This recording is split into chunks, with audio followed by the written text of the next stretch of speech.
Ang kinakalungkot ko lang dito sa vision ko kasi kung kailan merong kalamidad saka sumasabay yung lindol.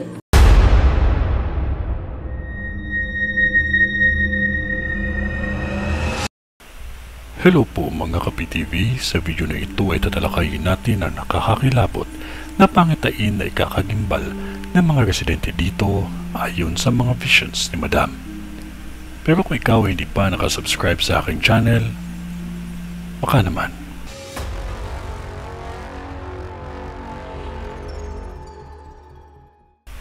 Mga residente dito maging maingat dahil may sunod-sunod ang aksidente.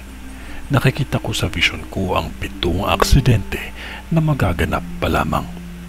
May nakikita pa akong sasakyang pampasahero na matindi na aksidente. May nakikita akong isang bus na tumba o bumagsak at may nasawi sa aksidenteng ito. Lahat ng mga driver maging maingat lamang ang lahat sa pagmamaneho dahil may pamilya din ang naghihintay sa inyo. Check niyo muna ang mga engine ninyo bago kayo umalis. Huwag mabilis magpatakbo ng sasakyan, lalo na kung bus ang dala ninyo. Dahil hindi lang 1 o 2 o 3 o 5 ang aksidente na magaganap sa probinsyang ito.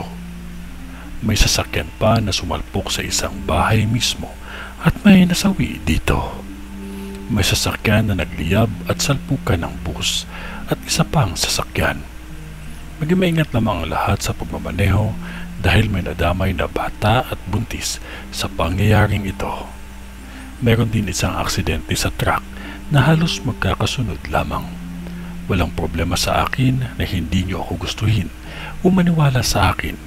Ang mahalaga ay maging maingat sa pagmamaneho at huwag makalimot na manalangin palagi bago magmaneho at magpasalamat sa bawat araw na tayo ay buhay. May sunog at pabagsak ng poste na magaganap sa Tayabas. Meron ding 2 lugar pa sa probinsyang ito na magkakasunog at babagsak ang poste.